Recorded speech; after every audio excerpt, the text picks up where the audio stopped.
বহুত সময় আগেকার কথা, যখন একটা ছোট্ট গ্রামে মহেশ, মালতী আর ওর দুই মেয়ে থাকত। সুরজ নামের মহেশের একটা ছেলেও ছিল, যে কিনা শহরে পড়াশোনা করত। মহেশ অনেক গরিব ছিল, তাই ও খুব কষ্টেই সংসার চালাতো। বাড়িতে ঠিক মতো চাল ডাল না থাকার কারণে ওদের বাড়িতে অশান্তি ঝগড়া লেগেই থাকত। কি গো, বাড়িতে দুমুঠো খাবারের জোগাড় নেই, কিভাবে চালাবো আমি এত বড় সংসার? সবই তো জানছো, কি আর বলবো, বসে বসে শুধু বলে দিলে তো আর হবে না। তখনই ওইখানে ওর মেয়েরা এসে যায়। মা, বাবা, তোমরা কেন চেঁচামেচি করছো? আমাদের তো একদম খিদে লাগেনি। বল না রে ছুটকি। হ্যাঁ, আমাদের একদম খিদে লাগেনি। ওদের কথা শুনে মহেশ আর ওর স্ত্রী মালতী দুঃখিত হয়। তারপর দুই বোনেরা নিজের ঘরে চলে যায়, আর ওরা কিছু একটা করার উপায় খুঁজতে লাগে। পরের দিন ওদের বাবা মাকে ওরা একটা সিঙ্গারার দোকান খুলতে বলে।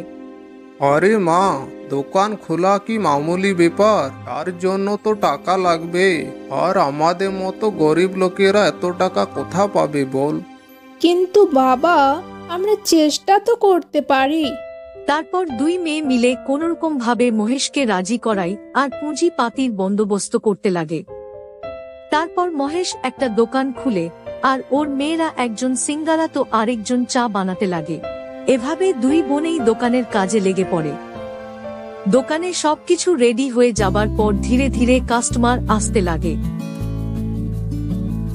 আহা, কি দারুণ সিঙ্গাড়া!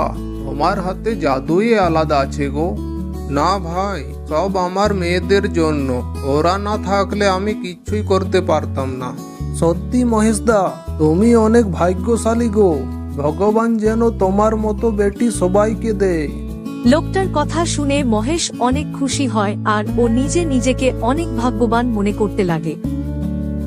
সবকিছু ঠিকই চলছিল।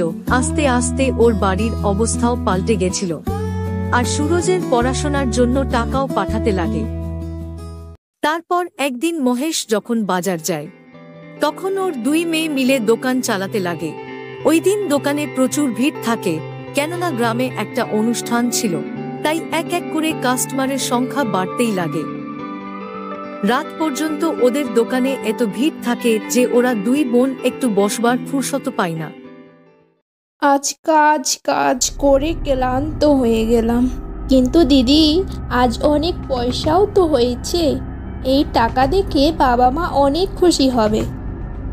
মহেশের পাশের দোকানদার নীরজ মহেশের দোকানে এত ভিড় দেখে ওর আর সহ্য হচ্ছিল না। জানি না এ বেটা মহেশের হাতে এমন কি জাদু আছে যে লোকগুলো ছুটে সব ওর কাছে যাচ্ছে। আরে শোনো বেটা, দেখি তো তোমার রকেটটা একটু। তারপর নীরজ রকেটটা নিয়ে গিয়ে মহেশের দোকানে ছুড়ে দেয়। ওইখানে সিলিন্ডার থাকার কারণে পুরো দোকান জ্বলে যায়, আর দুই বোনই মারা যায়। যাকে মহেশ আর মালতী খবরটা জানতে পারে, ততক্ষণ সবকিছু শেষ হয়ে গেছিল।